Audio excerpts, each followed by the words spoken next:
What is up, and welcome to Fantasy Football, the podcast. My name is Matt.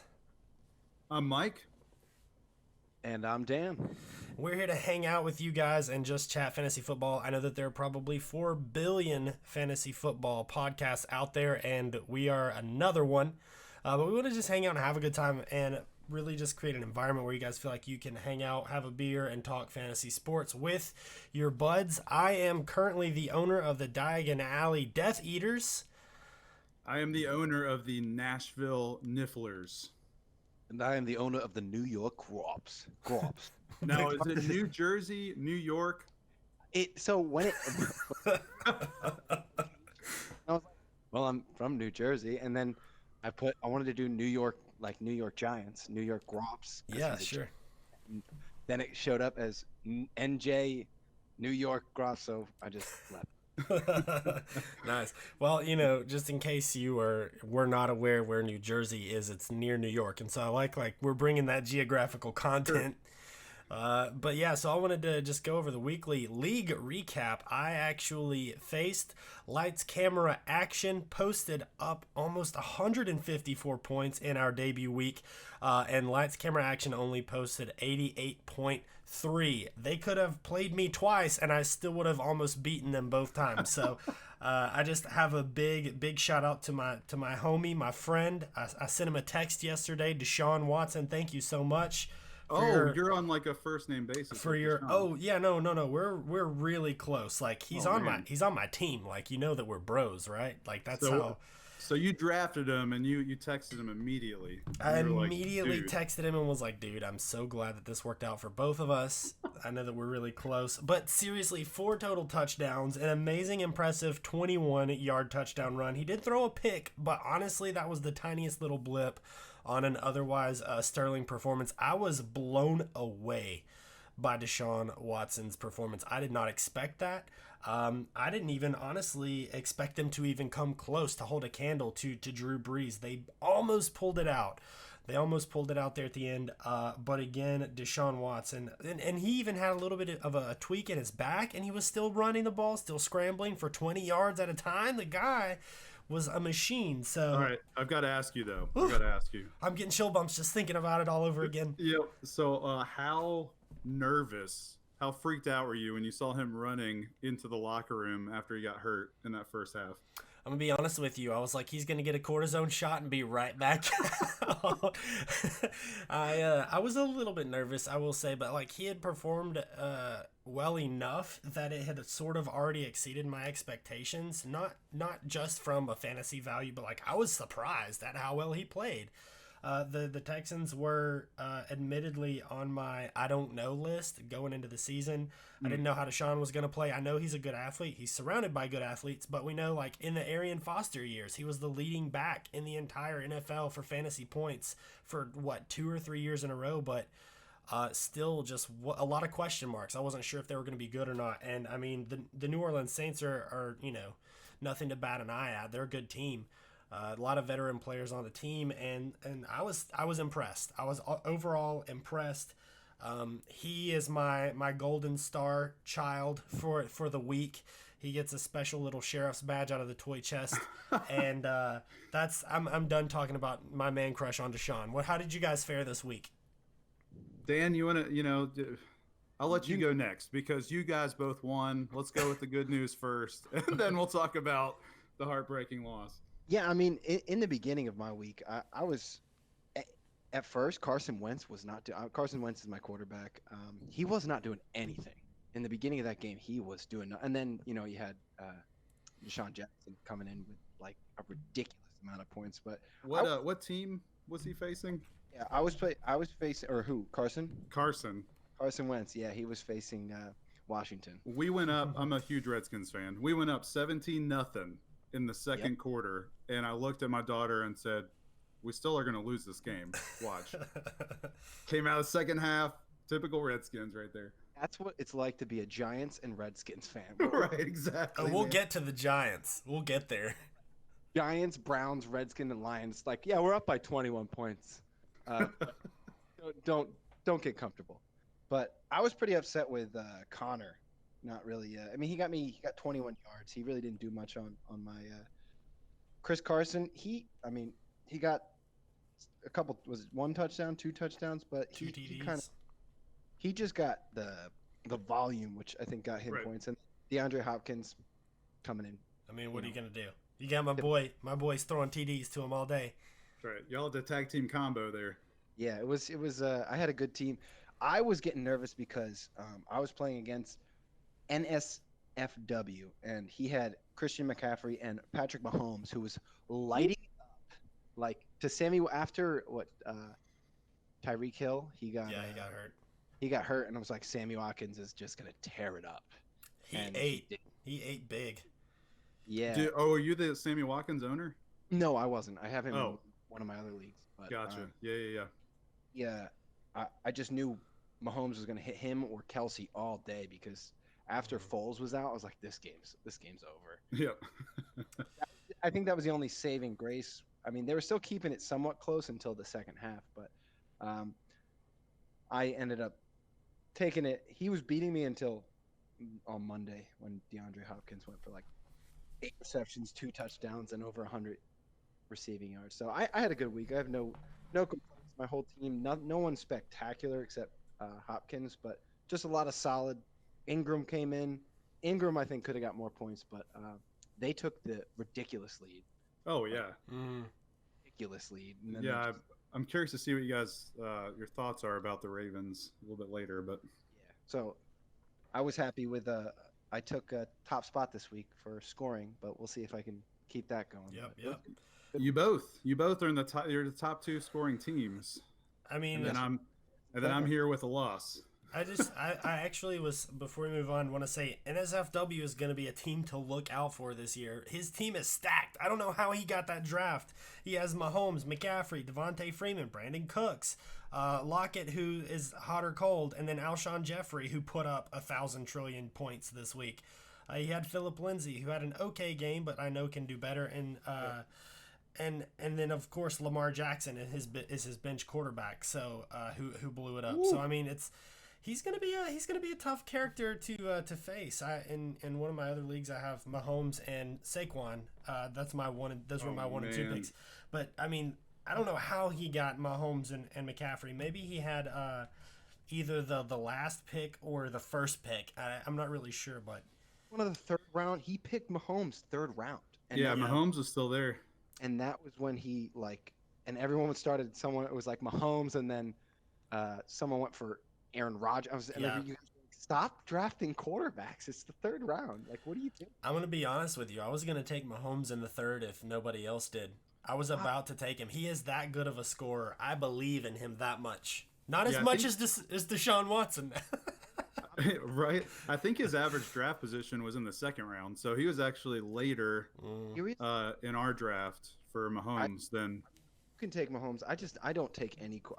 I feel like if you go quarterbacks, you can get a quarterback who scores consistently above 20 points in the late 7s to 10 round, and it allows you. I mean, he still built a pretty awesome team. Yeah. For me, I never go quarterbacks. That's always my strategy too. Is I always wait until maybe round 7 to start eyeballing what quarterbacks are there.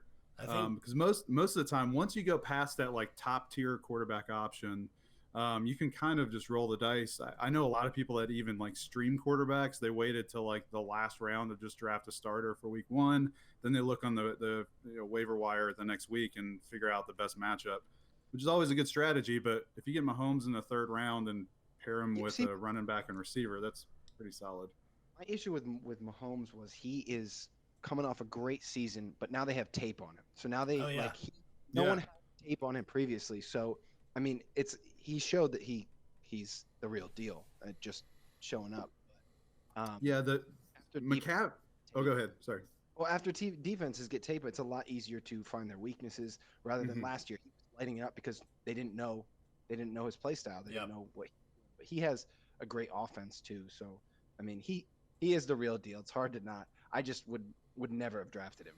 I think I last year I kind of rolled the dice like Mike was saying. I think I ended up taking Tom Brady. Nobody had touched Tom Brady, and I took him either 8th or 9th. just because I knew that he would be consistent. He would get me to the playoffs, and I had no worries whatsoever the entire season. I was able to stock up on receivers and running back. I had a really good core. The problem with that now, though, is that it's sort of like this cyclical thing where it's now another year of the dynamic quarterback. I mean, you've got people like Lamar Jackson, you've got Baker Mayfield, you've got Cam Newton still, who, again, is, maybe a shadow of his former self or not. People have been debating about that, but you've got folks like Mahomes, people who, again, Deshaun Watson, like all of that list of players who are that dual threat, who can kill it with their feet, they can kill it with their arm. And so I think a lot of people are jumping at that because they know that, well, I have more opportunities to score than just through the air. And you almost are drafting another running back to a degree if you take like a Lamar Jackson, or you take, somebody, kind of like that Cam Newton-esque big-bodied type quarterback. And those kind of people are like starting to cycle back around. And so I think that's why we've seen a lot of quarterbacks go early. But in a few years, again, when you see kids being drafted who are more pocket passers and more of a classic pro offense style quarterback that aren't going to be running a lot. I mean, you're going to have essentially another Peyton Manning in the next year or two or something like that show up, who isn't going to scramble with his feet all the time, but can stay in the pocket, and it'll just cycle around and around. So I definitely see both sides of that. But like Patrick Mahomes is one of those panic guys right now who, again, they do have some tape on him, not a lot of tape on him. I think that people are going to start to figure him out as the year goes on, and I think that people are already sort of figuring him out. He's just a good ball player. I mean, there's only so much that you can do, but I definitely agree that it's a roll of the dice because you're sacrificing, Right. a high level, maybe a McCaffrey, or you might be taking another spot like a James Conner who could go before, a quarterback like Mahomes, but somebody may make that sacrifice. It just kind of depends on how they want to play, I guess.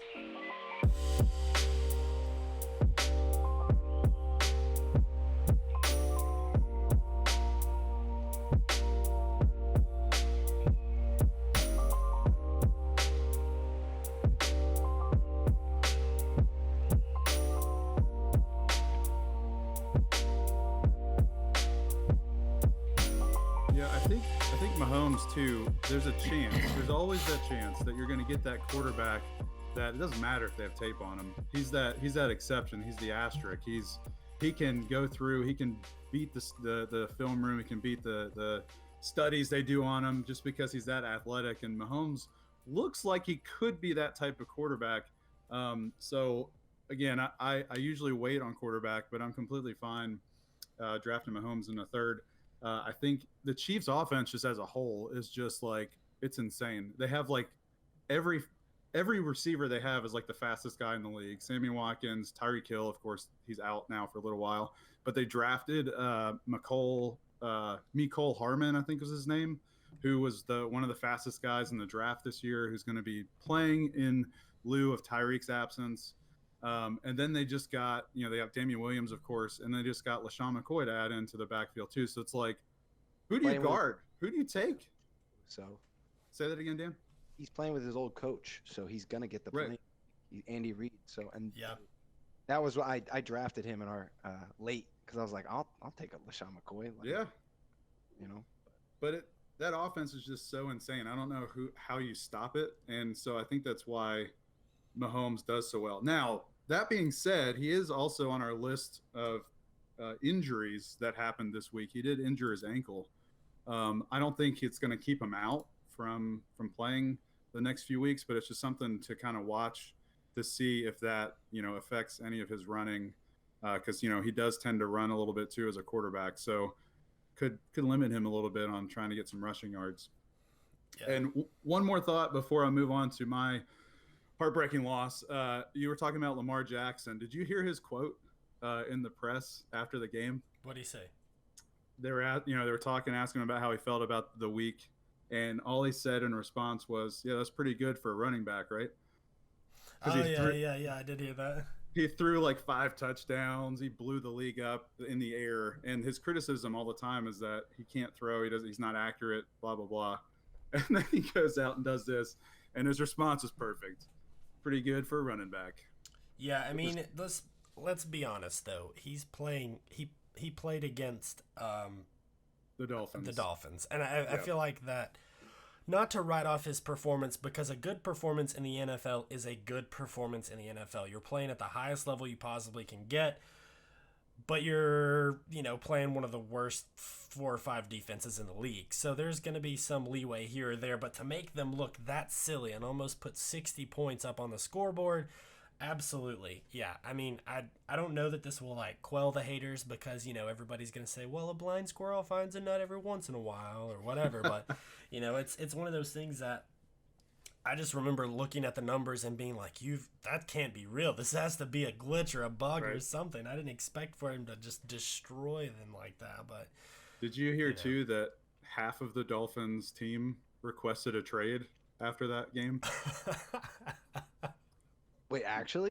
Legit. It was a report from ESPN that more than half of the team had gone to their agents to request a trade. Now, I think that was more so, I think they feel like the Dolphins may be trying to bomb the season to get an early draft pick, so they want to leave town. But, to lose that badly is pretty embarrassing too. What are they going to do? Try to tank their season for Tua? Right. Well, speaking of losing badly, let's talk about my game. What a natural transition. Right. I'll start this also by saying I don't know if you guys should even listen to half the things I say, because I have 4 different fantasy teams. I've lost all 4 of those games in week 1. This one, though, was the closest, so I feel a little hopeful about this team here.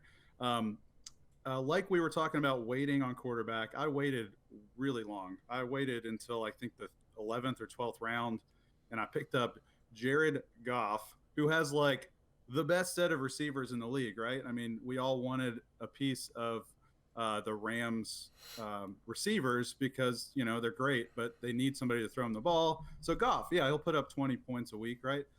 Nope, not this week. He put up 9. Starting quarterback that puts up 9 points is not a good start to the week. One of my receivers, I think it was my 4th round pick, Stephon Diggs, came into the week injured. But he still played. He only got me 5 points. My defense was the biggest surprise, though. I picked up the Eagles D with a great matchup against my Redskins. Nobody thought the Redskins were going to be able to do anything, and they almost upset the Eagles, but got me a nice solid 0 points at the defensive position. So I was kind of handicapped. I got a lot of really weird, bad points here that probably shouldn't happen. I was kept in the game by Austin Eckler. And I'm very happy about that. I guess the only question with Austin Eckler, though, is Melvin Gordon going to stay in not San Diego? Where are they? Los Angeles. And is he going to come back eventually? What do you guys think? Is he going to come back at some point? I have some similar feelings to kind of what we'll get into with the drama queen of the league, Antonio Brown, here in a minute. This is almost identical, very reminiscent to the Le'Veon Bell situation, where James Conner came in and said, hey, you know what? I'm here because I want to play this game and I want to do work for this team and I want to put in the effort, and he did. And I mean, he slayed. And again, James Conner was one of my picks in another league I'm in, and he went, first, I think 3 or 4 running backs in this league, just because he is good and he is that good of a player. And so I see the same sort of thing happening here with Eckler, and that mentality of hey, if you want to hold out, I'm here to play, I'm here to work my butt off and show that I got this spot. He posted almost 40 points in PPR standard leagues. We've got 39.4 he put up this week. And so, I mean, if if I'm the Chargers, I'm you can leave if you want. Right? We've got a guy who wants to work, and when you hold out, I mean, for whatever reason, okay, it's always more money. That's all that it is, and that's all that it's about. But when you're holding out for more money, you're not talking to your teammates and instilling confidence in them. You're telling them, I want more money for me because I'm trying to do this for me. I'm not trying to do this for the team. And then you have guys like Eckler, you have guys like Connor who step up during a holdout and say, I'm ready to play. Put me in. Put me in, coach. Right. I'm gonna get out there and I'm gonna work my butt off and I'm gonna do what I can for this team. And I mean, that's my guy. If I'm a coach, that's who I want on my field. What do you do if you're the Chargers and Eckler has maybe 4 solid weeks, Probably, I mean, I'm not expecting him to put up 39 points every week, but I don't understand what Melvin Gordon like. He was one of the top running backs, but Eckler was one of the most efficient like mhm. last year. And how do you discount that in a holdout and be like, all right, this good running back, I'm gonna ask for money, and now he's showing up. I don't know. It's tough being the coach. I feel like you still can't discount Melvin Gordon's ability, and as like it wasn't a great game. As far as the Chargers, they had some turnovers that like they were winning, and then in the end they tied and had to go to overtime. But I still think you don't discount his ability. If he comes back, you work him in. But I still think Eckler earned the starting position. Yeah, and they've got another running back too there that's kind of interesting, and Justin Jackson, who could come in and kind of spell out Eckler if he needs to. But I just thought it was interesting. I don't know. I feel like they should. I know that they're trying to field trade offers for Gordon. I think they're looking for like a first round pick, and I don't know. I don't know if that first round pick plus the contract that Gordon wants is appetizing to other teams, but. If they could trade him for an excellent pick and then keep Eckler, I think they win out big time. Yeah, I mean, just pulling up something really quick. I mean, at the height of Melvin Gordon's regime or whatever you want to call it with the Chargers last year, he put out 225 fantasy points. So to put that into perspective, Austin Eckler put up about 1/5 of that on Sunday. So that is kind of where we are Yeah, as far as fantasy value goes. And again, I talked about all of the locker room stuff. You want the guy who wants to be there at the end of the day. mm, And I get that, and I think that that's awesome. But I mean, we're talking about last year even, and just in comparison, Melvin Gordon's highest point value was 24.6 in the second week against a Buffalo defense that, I mean, like, where are they even? And we're talking about Indianapolis Colts too. They're not. I mean, they may not be top 10, but they're in the top 50%, 60% of defenses in the league. I would like to think. yeah, So I mean, this isn't a bunch of chumps either. He's running the ball. He's catching the ball. I mean, I think he had 6 catches for 96 yards. That's 16 yards an attempt. Like that's crazy numbers. So right. again, if I'm trying to shop Melvin Gordon around and see if we can get a higher draft Yeah, pick for the next season and continue to build those, locker room leadership and moral victories are what I'm all about. So you want the guy who wants to be there, and for for me sure. that looks like Austin Eckler.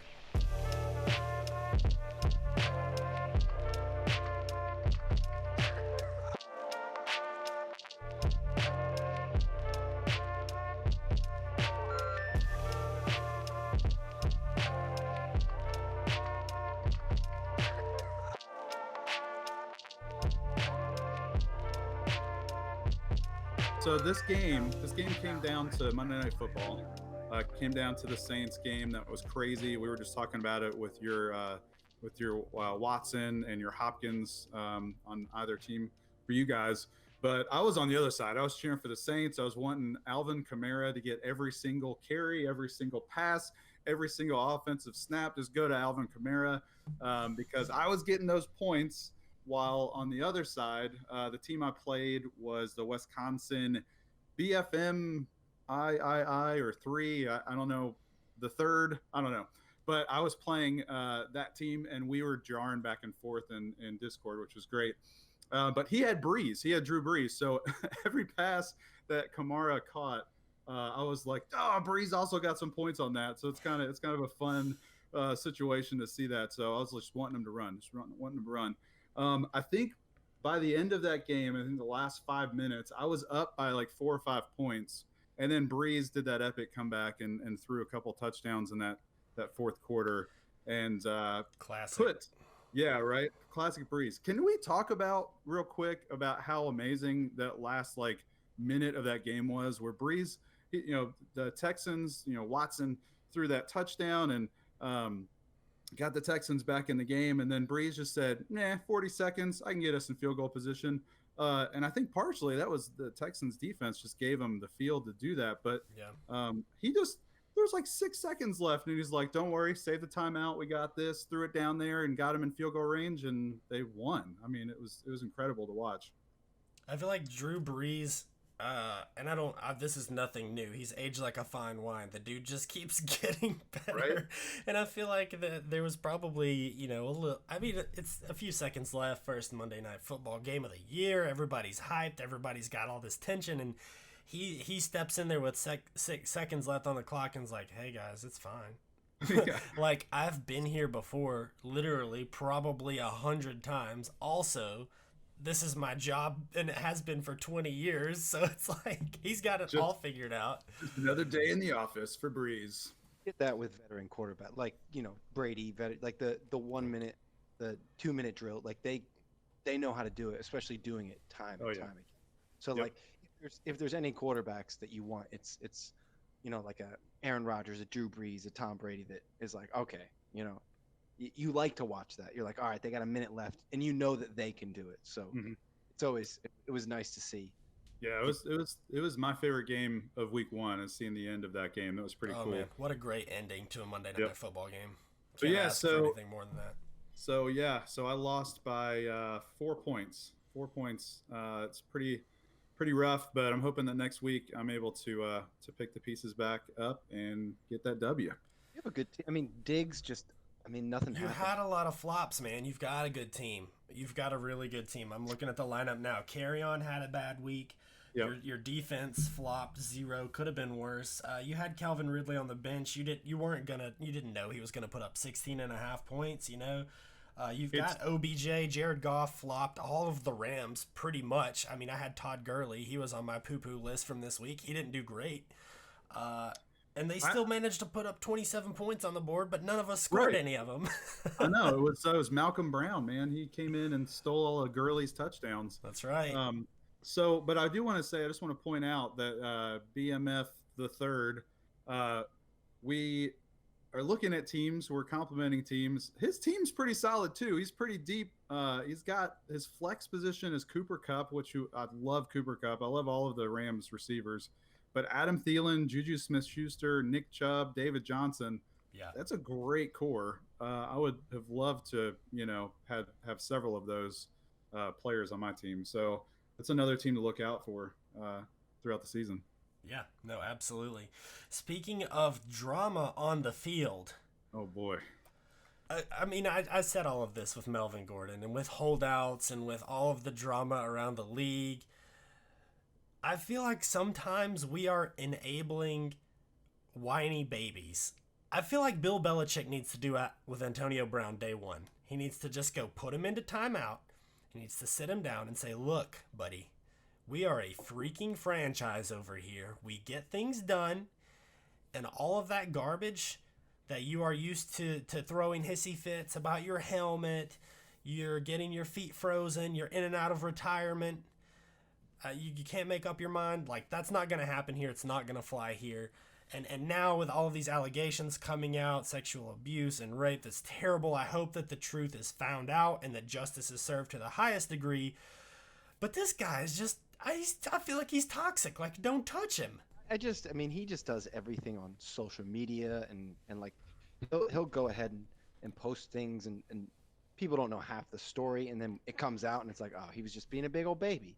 It never works. It's never worked. Like you saw it with Des Bryant when teams don't want they want players that are going to make a cohesive team, not be like, this is the Antonio Brown show.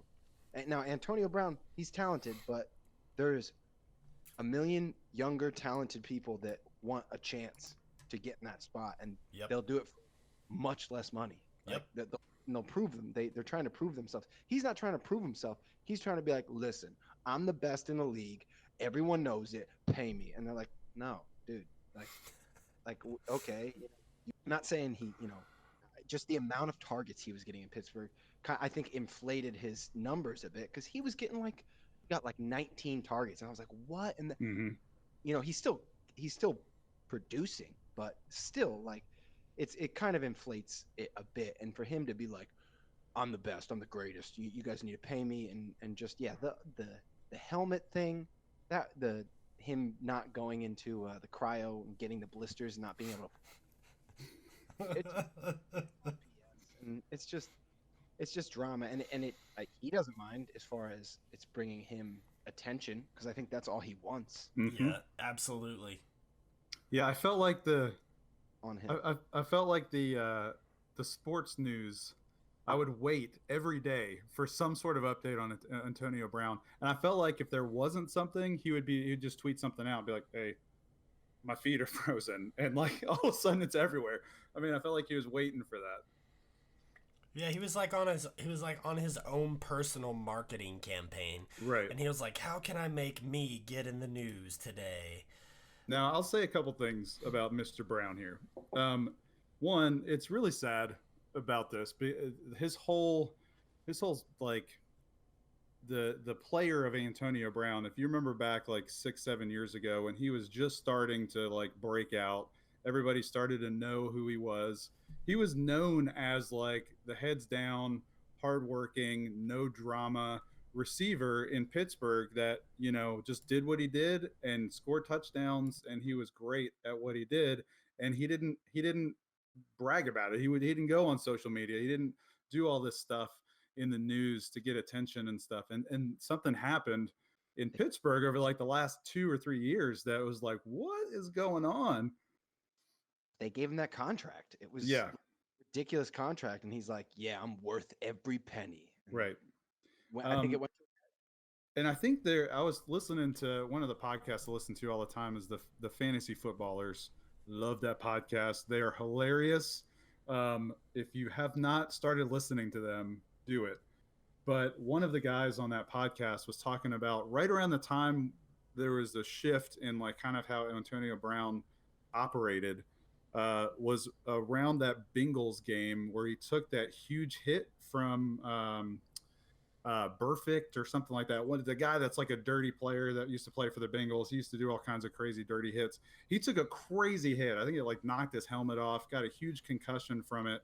And one of the guys on the Footballers is wondering if there's some sort of brain issue that has happened from that hit, from the concussion that he received, because it literally was almost the same exact time that he was just like, I'm the best. Yeah. And before that, he wasn't like that. So just something to think about. Maybe. Secondly, go ahead. No, I was just gonna say maybe he's suffering from the. Oh man, there's a laundry list. The Ocho Cinco, the Terrell Owens. I mean, it's you see this all the time, and you really don't see it too much with running backs. For some reasons, it's just like receivers, and I don't know why Right. that is. I mean, yes, you do have running backs doing holdouts, but like extraneously psychotic stuff seems to be limited to just the receiving cores across the nation. So like, yeah, you've got Ocho Cinco, Tio, and now we've got this Antonio Brown situation. And I just wish that like one of them would call him up or text him and be like, hey man, I've been down that road, and on the other side, it's not that great for you. Like, you're gonna be unhireable. I mean, think about this. This is even perfect. Owens went to the Patriots graveyard. Then, what did Ocho Cinco do? Went to the Patriots graveyard. Antonio Brown, I feel like you're on your NFL death doorstep here, buddy, because if the Patriots can't work you out and turn you into a normal human being, then you're done. Like you are on the way out. Bill Belichick is the Grim Reaper, and he is escorting Antonio Brown's career into the afterlife, where he can go hang out with Tio and Elvis in the Bermuda Triangle. Abe Lincoln's there. Now, we can say all of that, but also remember Randy Moss ended up there. And Oh yeah, a lot of players that ended up there. right. More. True. Randy Moss ended up there. What was it, 2008 or something? That they broke some sort of crazy record, him and Brady. If there's a team that can straighten out a crazy person, I think it's Bill Belichick and the Patriots. Now, I'm saying all this. I unfortunately, the recent news with him being accused of sexual misconduct and possibly rape, that's horrible. That is bad. If it is, turns out to be true and stuff, then definitely discipline him, release him, whatever you need to do. Can't denounce that enough. Yeah, there's no room for that. Before that news, though, I was pretty high on Brown, actually surprising and coming into the Patriots and actually doing pretty well. He was going to end up on an offense with Tom Brady. He's got other options there that people can't blanket him him in coverage to where he can put up some points. I was totally looking forward to seeing how he did with this Patriots team, especially when they take on the Dolphins here in week 2. But with all this stuff going on with this new allegation, I don't think we're going to see him for a while. I don't think he's worth touching. I feel like the Grinch, I wouldn't touch him with a 39.5-foot pole. The guy is toxic. I mean, the pressure is all on him now. I mean, the Patriots, they shredded this weekend. They don't need him. Right. And then you look on the other end of that equation, and the Raiders looked phenomenal. I was surprised by how well the Raiders played. And it's so clear to me now, like that the pressure is now on him. He's going to be going to a big boy offense with a lot of big boy players who are good athletes, excellent legacy Hall of Famers, going to be one day kind of players. And so he really has to either step up or he's going to have to step out, because there's not going to be any leeway. I feel like again, like we just kind of said, he's going to be straightened out, or he's going to, get left. They've got a 1-year contract on the guy, and so they're like, well, we're going to hold on loosely because we don't know if you're going to snap it at any minute. Yeah, it's interesting. Unfortunately, he's took a turn for the drama queen receiver role in his late career, and you can see that it's affecting. I mean, he's been on like 3 teams now in the past year, so. Don't know how exactly he's going to work in the Patriots offense. I mean, I don't think he's a bad player. It's just a lot of their offense is knowing the offensive plays, and he doesn't have that much time to learn them. So True. Like plugging him in, I mean, he's still talented, but plugging him in. Can you picture though? We've got Brown on one side, Josh Gordon, who has a whole nother story on the other end. Edelman in the slot, and Brady is the quarterback. And there's rumors that Gronk is giving some eyeballs at this team. I think Gronk just wanted to take off a year. I think he wanted a year's vacation, and then he's going to come back. Gronk just parties. Yep. And like he'll just say, "Yeah, I just want to party. I'll be back." Give me 1 year to party. I think he's like selling CBD or something somewhere right now. I think that's what he's doing. Yep. And so good for you, Gronk. You start your own business, you push your products, and then when you're ready to give us fantasy owners something to squeal about, you come on back to the NFL. So in terms of fantasy though, guys, Antonio Brown, what are you doing with him? I'm not touching him. What if you have him? Jinx. What if you have him already? What if he's on your roster? Did you draft him? Did you draft him? I do not have him in this league, but I do have him. I got him in like the 5th round, way early in draft season in another league I'm in. Before all of this? This was during the cold feet saga. I was like, he'll get over the cold feet.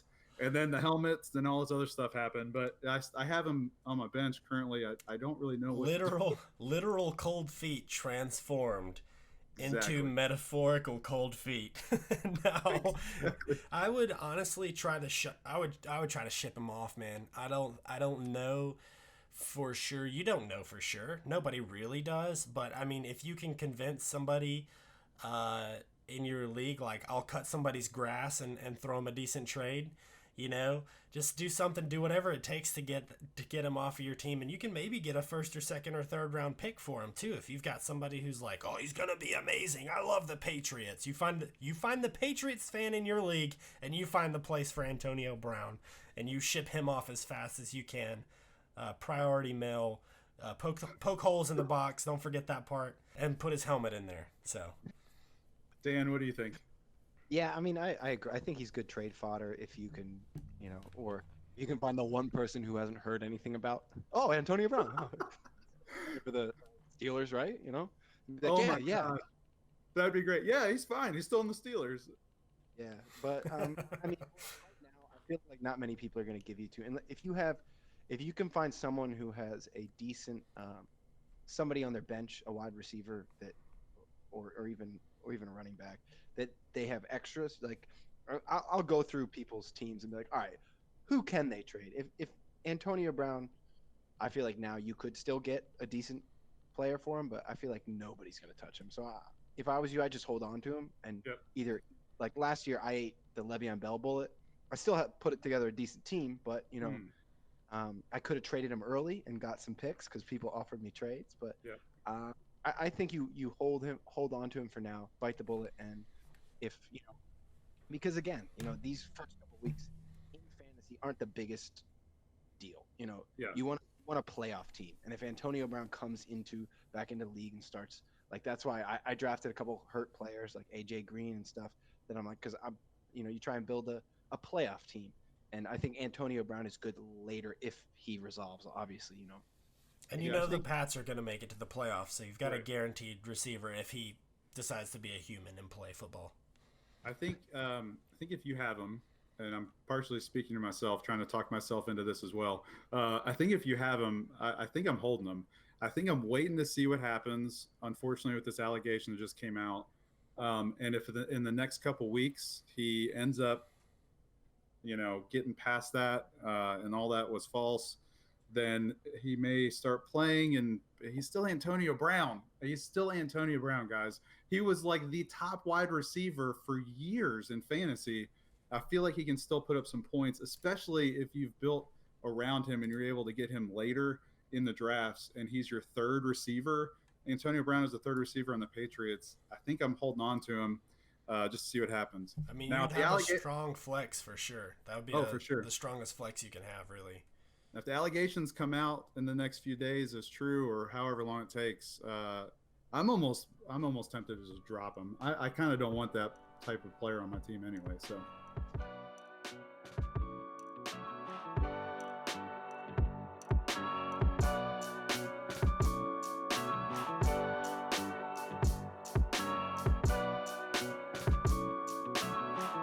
In regards to highest scores, we've talked about a loser. Let's talk about some winners. We've got the highest scores, some surprises around the league. We've kind of mentioned a couple of these already at each of the main skill positions. We can just kind of breeze through these, no pun intended. Of course, Breeze did put up a solid performance. He's not on this list again. Wait, was that a shot to me? Hold on a second. Are you rubbing in my loss even more? So about these quarterbacks, we've got on the short list. We've got the highest week 1 scores that we weren't expecting. The rose in the field of thorns sort of situation here. Lamar Jackson, Dak Prescott, Matt Stafford, who I forgot existed, and Deshaun Watson. Of course, I know Matt Stafford still exists, but I mean, he is like the new Tony Romo.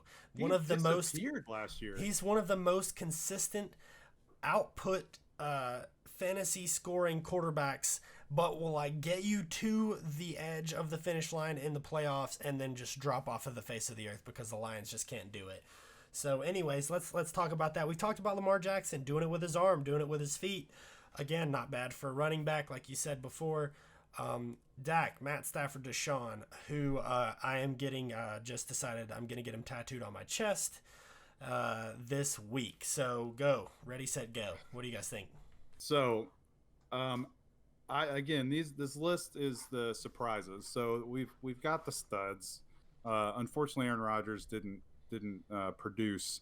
We'll talk about him a little bit later. But we've got these surprises. Lamar Jackson, like you drafted him at the end of your draft as your quarterback too. A lot of players or a lot of teams probably didn't even start him this week, unfortunately, because he just went bananas. And then Dak Prescott, again, super late pick here at a quarterback position, to where you can build an entire team and then draft these guys in like the 13th or 14th round and just smack people around. And that's what a lot of these teams did. I think between the two of them, though, the player that I want, if I had the chance right now to draft, I would probably target Dak Prescott over Lamar Jackson. I'm a little bit concerned about the consistency of Lamar Jackson. He exploded this week. It was great. He played a horrible defense. I don't know if he's going to be able to put up that many points each week. And it kills me as a Redskins fan to say all of this because Dak looked great. They've got a new offensive coordinator. Their whole offense looked like it was just clicking. We got Zeke back. I would rather have Dak than the other three. And, of course, Deshaun Watson. is just everybody loves Deshaun. So I mean, we can talk about just for a second the entire Dallas Cowboys. I mean, it was a well-oiled machine. It looked great. Ezekiel Elliott is back, like you said. All that is over and resolved. The receivers looked amazing. I mean, Michael Gallup, I have him on my bench. He put up 25.5 points. It was really impressive. I was impressed. I think that they've got a lot of good pieces and parts put together, but I'm also concerned of their consistency as an entire unit because the New York Giants are, they're the Miami Dolphins of the North. So I'll agree. You can't. yeah, I mean, and you had, again, not to say, that anybody's performance is discounted, but you're playing the New York Giants, and they've got Saquon Barkley, and he can't really play defense too, so that's just about it for them. Yet. Currently working on that. playing both sides. I like it. So yeah, I love the Cowboys. Their look was great. I'm gonna be honest, I didn't follow anything that the Lions did at all. I sometimes forget that they're a football team. The Lions also had an extra quarter to play. They went into overtime, so he put up a few more points in that extra. I think he played like 4.5 quarters or something. So he got those bonus points. That's right. Remember about like the Cardinals also went into so some of these players that they did get a little like Larry Fitzgerald and Dustin Johnson. They got some extra time, but as far as like Dak goes, I think Dak's fun. I out of those quarterbacks, I would take Dak. Dak, he went for 405 yards. I think Lamar Jackson was more efficient, I believe, as far as just throws. He went for 17 to 20, 5 touchdowns, 324 yards. But again, it's about maintaining that. I don't think is a reasonably maintainable average. He's not going for 5 touchdowns a game. Right. But I feel like Dak has a lot of great weapons. He has Ezekiel Elliott to give him, at least spread the ball out. He has Amari Cooper, who's just a monster. Yep. And I feel like they have a very strong offense. I feel like they are a big contender. I think maybe at least in their division, the Eagles are the only one that they have to look at. But I think, to be honest, I think that the Cowboys have probably the best team in that division, and I think Dak is gonna look good this year. I really like Deshaun Watson. I think he's solid. He's gonna put up over 20 points each week. I didn't talk about this, but at one point going into the third quarter, Deshaun Watson was 7 for 7 on third down completions with that 21-yard touchdown scramble on a fourth down play. It was like a 4th and 1, and no, I'm sorry, it was a third down that he scrambled for that, and it was just like I was blown away. I feel like I invested a penny and came out a millionaire. So yeah, I had so. Put it in perspective. If he slipped into the 6th, I was totally drafting him. So we were talking about how I wait Sure. until there's value. And Deshaun Watson, I had him, I think, as my 3rd ranked quarterback on the season. The offense is just great. I think he even gets a boost after Lamar Miller tore his ACL. I think they're gonna pass the ball a lot more, and he's gonna try to run it a little bit more than what they were probably planning to do with Lamar Miller if he was starting there. But I was eyeballing Deshaun Watson as the picks went around, and I was just waiting. I'm like, man, if he falls to the 6th, I'm doing it. And then he got taken. But so he's a great quarterback. It's a great pick as long as he can stay healthy, and as long as his receivers can stay healthy. Outside of Hopkins, Fuller and who's the other one? Kiki QT. They tend to get hurt quite a bit. So I think that as long as they can stay healthy and Hopkins continues to put up points, Watson's going to be great. Yeah. Top 5 quarterback. Yeah, the only concern I have for them, much like I have the same concern for the Cowboys, is when they're the best at getting up to the wild card or the playoffs, and then they choke every single year. So I guess my main concern was trying to have a quarterback that I could supplement with maybe a more veteran quarterback or a team that I was going to be able to get guaranteed almost into the playoffs. Unfortunately, that wasn't able to really work out. So my backup is Kyler Murray, who I did want to briefly mention. His rookie debut, like you said, did go into overtime. They ended up not pulling it out, but I was a little bit impressed with what I saw. A little bit more composure than I think I expected from a rookie quarterback. Oh no, I like him. I drafted him as my second quarterback in 3 of my leagues. I just wanted to see what he would do. He's fast. He's an intelligent quarterback, and I feel like they have a good squad. And I'm interested. I'm holding off. I'm not going to start him, but I think he's great for his opener. He's got legs. I mean, that's the thing. We've been talking about it. The quarterbacks that can also run and get some yards on the ground are very valuable. I mean, they get 10 yards on the ground. That's an extra point. Where if they throw a pass, I think it's 25 yards gets them a point. So they automatically get that kind of extra boost if they can rush. And he looked great. I mean, he wasn't looking great throughout the entire game, but then that fourth quarter, he turned it on when they needed him to. He turned it on and brought him back and got them into overtime. So he could be a great stash on your bench while he's trying to get his feet underneath him. I completely agree. Moving on, we got to get to our running backs. We talked about Austin Eckler, Derrick Henry, and Marlon Mack. Ladies and gentlemen, Marlon Mack. Holy crap, get this guy a freaking float at the Macy's Day Parade. He went off as well. He and Austin Eckler can hold the crown together. I was just impressed, I think. I don't know why. I expected there to be more emotional damage, emotional baggage, I guess, after Luck had left the building.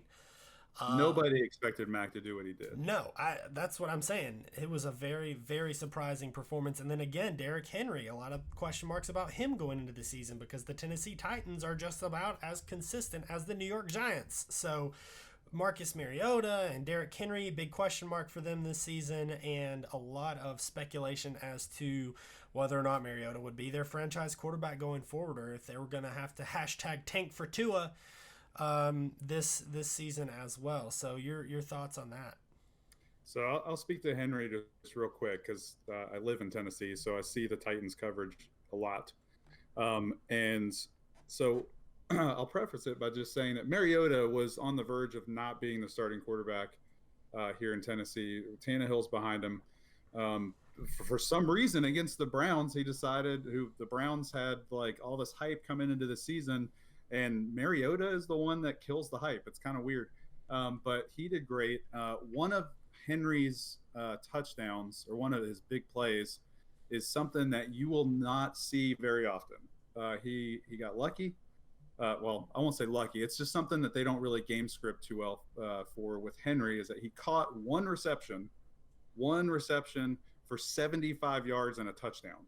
That's not going to happen every week. That's just like Henry. They drew it up. What are you talking about? Right? No, that is not going to happen with Derrick Henry every week. He is not a receiver out of the backfield. He usually gets one reception, maybe two, but it's for maybe 5 yards. It's usually just a quick dump off. They've got Dion Lewis here on the Titans that they tend to use in those passing situations. But I think the defense was just so thrown off that they threw it to Henry, that they let him just run in for a touchdown.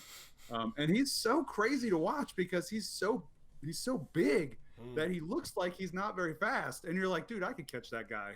But you see him just outrunning everybody, and it's so weird. He was a very, very fun player to watch in college, unless he was playing my team, who would be Auburn. Yeah. So seeing him line up across, I mean, you see he could barely fit through the door. He's a very big guy. So yeah, not a lot of speed out of the backfield like a lot of these folks. However, Marlon Mack, I mean, again, just touching on that briefly, he looked great. I was impressed. He seemed to be, willing to say hey, I'm gonna put this team on my back. Get on Mack's back. Is it too early for merch? I don't know. Never too early. Never too early for. Let's move on to how about this trio of receivers: Sammy Watkins, Deshaun Jackson, who again I thought was with Matt Stafford in the Poconos. They were just hanging out, playing some golf maybe, and then John Ross, who I'm pretty sure is just my accountant's name. I did not expect Sammy Watkins. I did. Sammy Watkins was kind of my sleeper for. I mean, he's on a good team. It's a high-powered offense, um, but as far as the other, I did not. Deshaun Jackson is fast as anything. I just didn't know how he was a former Eagle, and I just didn't expect him to put up the numbers, to get the targets, just because I know Carson Wentz is, he doesn't always throw it long. Like, he's more of a short. He usually dumps it to either Ertz or Alshon Jeffrey, and he was just Deshaun. He was crushing it. I did not expect that, but look, going forward, I think that's going to be a pretty good pairing, those two, if they can do it consistently. Yeah, I think just having Deshaun on your offense allows you to go, oh, I can probably throw this ball very far. He just takes the top off of any or defense that he goes up against. And he's old. How old is Deshaun Jackson? I feel like he's been in the league forever. He is no spring chicken. I remember when he was just like a specialist, a return specialist for the Eagles. And then they're like, oh, I guess we should start throwing him the ball some too. But then they started to suffer from that we have too many weapons syndrome. And so he started getting less and less looks. But I mean, oh my gosh, the guy has still got it. Got it. He also came into this game with a broken finger. I think the first time I ever played fantasy sports, I drafted him just because I had watched some like video of him and was like really impressed with how fast he was. And I mean, that was like, 6 or 7 years ago at least, if not more than that. And so it's crazy to think about these guys and what their bodies go through. But he didn't seem like he was even a little bit phased in any aspect. He just went off. 2008 draft was where he got drafted. So he's been in the league for 11 years. Wow. Whew. He's still got it. He's still fast. Now, I don't know if I'm going to consistently count on him. You mentioned that there were a lot of weapons with Philadelphia. There are this year as well. I mean, he came on to a team that already had Alshon Jeffrey. They've got a whole slew of running backs that can all catch the ball as well. And there's several. I think they added another receiver. I can't think off the top of my head. They got Zach Ertz. I mean, there's a ton of receivers there that Deshaun Jackson, I think, depending on the game script, if they're coming from behind, which strangely they were from the Redskins game, Deshaun Jackson is going to be valuable. They're going to need to throw it deep and take the top off the defense to score a quick touchdown and get back in the game. But most of the time, I see them playing from with the lead, and I don't know if Deshaun is going to be really the player that he was this week if they have that game script. I would agree, and I think that he's a lot faster this season because he's lost some of that cheeseburger weight. So I think that he's ready to go. Tyreek Hill, like you said, out. Sammy Watkins trending up. Again, Deshaun Jackson with Philly, still so many weapons there. Got so many people that he can throw the ball to. So I feel like Deshaun is maybe not trending up, but sort of staying in that same little spot for me. If I'm having to start or sit, something like that, I may, lean because of the momentum. But that's usually the last thing I will consider when sitting or starting is momentum, because from week to week you really can't bottle that lightning, Yeah, I think Sammy Watkins is a must start right now. I think he's a top 10 receiver until Tyreek gets back. We do have some tight ends listed. I do want to breeze over them really quick, and so we can get on to our letdowns and then a new bit. This whole thing is new, so of course it's a new bit called Divination, where we make a couple of predictions. We can talk about the injuries a little bit after the fact, but just to keep things rolling, TJ Hawkinson, tight end, Mark Andrews, and Delaney Walker all put up big numbers. I mean, I can't imagine too many people started Mark Andrews or Hawkinson unless they had to. I wouldn't have guessed. I wouldn't have guessed it. Nobody started Hawkinson in our league because he was available, and I picked him up. Well, there you go. Now he's no longer available. So if you're in our league and listening to this podcast, LOL, sorry.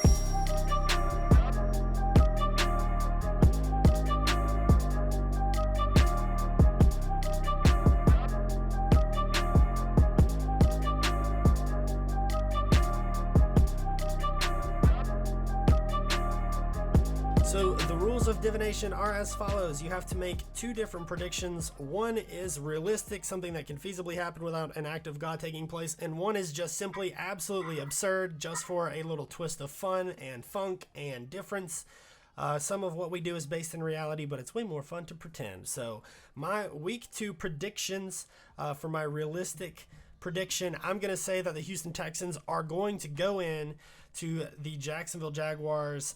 They're at home and they are going to win handily. Jacksonville got beat up just a little bit last week, and I think that Deshaun and the Texans are going to continue to go on that spree. I'm going to also go out on a limb here and say that Deshaun will have 1 rushing touchdown and at least 2 passing touchdowns. So that's sort of realistic, right? I feel like we could all get on board with that. I want to now go even further into absurdity, if you will allow me to do so. I'm going to say that Amari Cooper and Evan Ingram, both from different teams, of course. Amari Cooper on the Dallas Cowboys, Evan Ingram for the New York Giants.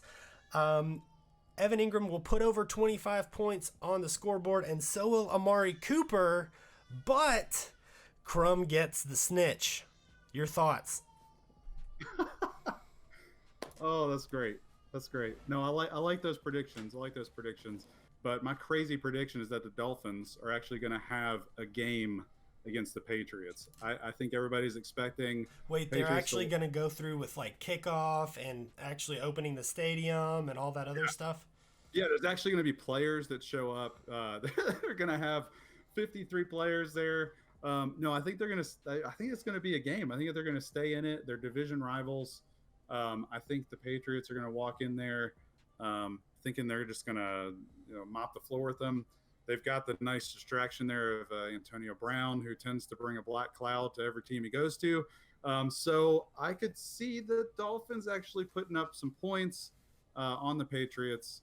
So we'll see. I think a lot of those points will probably come from their running backs.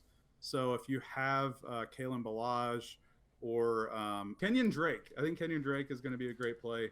I know this is my insane prediction. This is probably not going to happen, but you know what? Let's do it. I think what probably will happen is the whole Rams offense. The whole Rams offense is going to bounce back. They have a tough matchup against the Saints, but I think the Rams offense is going to bounce back. Todd Gurley is actually going to score a touchdown instead of getting it taken from him by Malcolm Brown. Jared Goff, I think, is going to throw for 2 or 3 touchdowns, and those receivers are going to eat. So we saw what Deshaun Watson did to the Saints defense. I think Jared Goff and the Rams are going to do the same thing this week. At least I hope so, because I have Jared Goff. All right, Dan, what you got? Prediction time. Let's hear it. All right. My prediction is that the Cardinals are going to beat the Ravens. I think it's going to be a good game. And I think that, I don't know if that's that crazy. I mean, I think the Ravens, I think it was a little bit of a playing against the Miami Dolphins. I think the Ravens are a great team, but I personally think that the Cardinals are going to pull this one out. Do you think Kyler Murray outshoots Lamar, or they just both turn the ball over 1,000 times? No, actually, I don't know. See, that's tough. Yeah, who do you start between the two of them? You've got both of them on your team, which is completely feasible. Lamar. Who do you start, Lamar or Kyler? Jackson, just on the basis of he threw 5 touchdowns, and he's they're both mobile quarterbacks, but just based on what happened, I do think that I like the Cardinals. I don't think they've been good in a while, but I think that's my prediction. I say they pull it out. My bold prediction, I'm calling Cole Beasley. Beasley. Uh-oh. The Bills. I'm saying he pulls out 2 touchdowns off of 9 targets. Man. I'll go right into it. I like the Evan Ingram. I think that's reasonable. You're saying he could go for over 20. I'm calling Cole Beasley as a little under going for two scores against. Who's going to throw him that? Are they going to get Josh Allen? Are they going to pull him out so somebody can throw him 2 touchdowns and then Josh Allen's going to go back in? What's the situation there? It's going to happen. Snap. I'm telling you, okay. Well, I don't think it's that bold of a prediction. Hey. But Draft JoshAllen.com. If you've never visited draftjoshallen.com, do yourself a favor. Free entertainment. It's great. I don't know if it's still up there or not after last year, but it was a couple years ago, and it's hilarious. So I will say this: Josh Allen, he's another one of those guys that can run. So if you do have Josh Allen, he could be at least down the line a nice fantasy sleeper matchup play every once in a while. But yeah, I don't know if throwing 2 touchdowns is in his forte. he takes risks, so he's gonna have a couple turnovers. But it's a crazy prediction. That's my. Oh, we have to make one not crazy prediction. I think Alvin Kamara is gonna lead the league in PPR points. I think he has a great matchup, and I think he was very efficient this past week. I just don't think he got the time to shine as much as he could have. I think he pulls out like a 40-point game. Oh, yes, please. that would be returning to form. Classic Kamara would be 41 week and then 10 the next. Well, it's just it's a high. Vegas has it at 53.5 for the game. It's going to be a high-scoring game, and I feel like absolutely. Is just a fixture in that offense. So he scored 24 points, just about 23.9, without a touchdown. So he did all of that without getting in the end zone. If he gets a touchdown, yeah, he's getting close to that number. So I like that. Lots of receptions from Kamara. I like that. I think that that's feasible for sure. And want to now transition into our 2-minute drill. It'll actually be a minute and a half. You get 30 seconds on the clock to talk about anything at all related to the NFL, to fantasy football, football in general. If you want to give your mom a shout out, feel free to do that. But I want to open that and give Mike the podium. 30 seconds on the clock, and go. All right, here we go. If you have Cam Newton, if you have Jared Goff, Sony Michel, Aaron Jones, Kerryon Johnson, Todd Gurley, Devontae Adams, Mike Evans, Brandon Cooks, George Kittle, OJ Howard. If you have any of those players, do not freak out. This was week 1. They busted. They did not do well. Some weird things happened in week 1, but I have complete faith in almost every player there that I named. Baker Mayfield, we'll see. But all of these players that I mentioned, if you have them, keep them in your starting lineup. They're going to bounce back here in this week 2 and give you some points. Now, to you, Dan, the one and only, the true prophet. So first, I want to give a shout out to my mom. I think she's going to go for at least 9 receptions, 100 yards this week against the Bills. I think that, like Mike said, players, don't overestimate. But I think the Jacksonville Jaguars, they lost their quarterback, but I don't think they're that bad of a defense. I think they were playing against one of the best offenses in the league. So I would not say don't discount Jacksonville. They don't have a good matchup this week, but long term, I think they have a good defense. And that's your 30 seconds, Dan. You're cut off. No, I'm just kidding. You can finish that thought. Oh, man. Official. Don't write off Jacksonville. At least their defense. They don't have a quarterback, so you can write off. Let me bounce off that real quick. Their quarterback came in. I don't know if you saw his stat line. He was 88% completion rate. He came in and did fine. He's like a 6th-round rookie. Nobody knows his name. I don't even know how to pronounce it. But he came in and he looked fine. But a lot of the offensive players on the Jags, I'd be a little bit worried about. His name is Joe Montana. No, so for my 30 seconds on the clock, I just want to say, if you are the New York Giants, figure it out. We've been lost for so long. You lost OBJ. He's now at the Cleveland Browns, who, I don't even know if they're ever going to do anything either. We'll see if they can get it together. But the New York Giants, the only thing they have going for them are Saquon Barkley and Evan Ingram. I don't think that they have a defense. I don't think that they field 11 people. I think that they need a lot of love. They need a lot of help and a lot of TLC. Maybe go on a company retreat together, play some golf, do some bumper carts, figure it out, and get on the same page.